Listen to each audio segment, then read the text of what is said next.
Hey, it's Cable here, the Profitable Personal Trainer, and I wanted to kind of talk to you a little bit about another way to generate more leads for your fitness business. One of the things that has made myself and my coaching clients very successful is to always understand that when it comes to acquiring new clients, you have to have multiple leads in the water. Now, or multiple lines in the water, rather. And I'm sure you've heard this from just about any business book or any person that's been successful that you've talked to.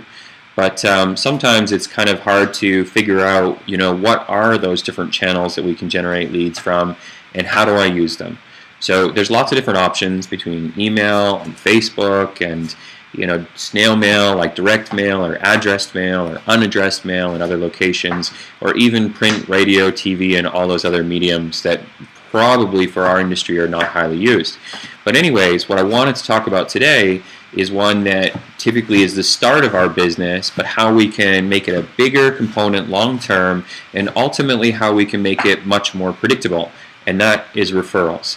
Okay, so every good trainer typically starts their business based on referrals. Your business lives or dies based on the number of people that tell others about how great you are and lead you referrals. But they often start at a high level, and as our business grows, becomes unpredictable at best, and as you're using other mediums, you may start that your referrals kind of level off, or you just don't know what to expect for referrals.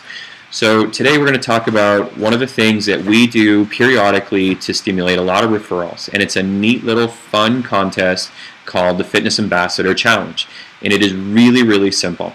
So if you have a facility, you're going to use a stand-up whiteboard or an easel with a piece of poster board, and you're going to make a little chart, and that chart is going to look kind of something like this. So hopefully you can see that. You notice it's just a chart with numbers along the top, where 1, 2, 3, 4 is. That would represent the next 12 or 14 business days, and down the side here, you see that there's room to write people's names. And in each of the box, you'll notice the little ticks, which ultimately you're going to learn now that those are points.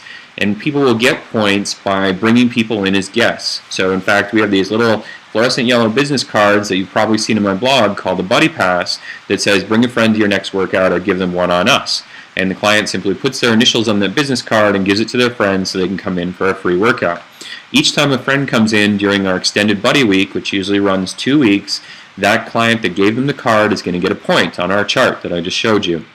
So as the 2 weeks go on, we keep track of the points. And the best part is each guest is worth 1 point, but if one of their guests actually joins us for a regular program, we actually give them 5 points. So there's a chance to get lots of points.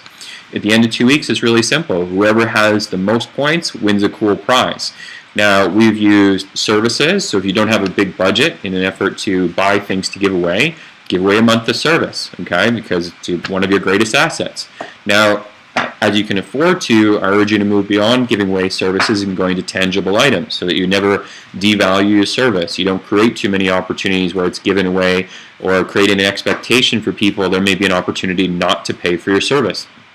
So we've actually used things like tablets, iPad minis, and I highly encourage you, if you do use an iPad, order it directly from the Apple Store and get it engraved with something cool. Creates a kind of element of curiosity and mystery because you won't tell anybody what's engraved, and it will show up sealed and nobody will know until the winner opens their prize.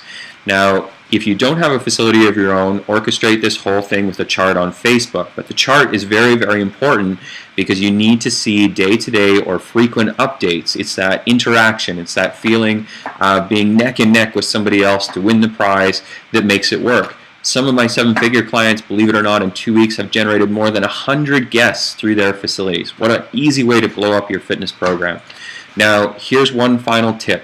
Sometimes, if your audience is much like mine, the first time you run this challenge, it's going to not go so well. In fact, it might fail miserably, or at least that was the case in my facility. But I don't want you to be discouraged by that. You have to understand that this is an element of human nature. When something is new, people are afraid or leery about participating, so they just don't. But you're going to get 1 or 2 people because they see how easy it's going to be to win that prize. Put on a smile, give away the prize, get excited, go directly to your marketing calendar, and 6 weeks later run the exact same contest again. Everybody that didn't participate will remember the 1 or 2 people that did, and this time they will generate 1 or 2 points just to be in the running because it was so easy last time, and by virtue, your Fitness Ambassador contest will be far more successful. I highly recommend repeating this periodically throughout the year. to make your referral lead generation much more predictable. Hopefully that it's helpful. I'm Cable, the Profitable Personal Trainer. Check out my blog, profitablepersonaltrainer.com, or my YouTube, youtube.com/Mr. Fitness Marketing, for more business tips to grow your fitness business.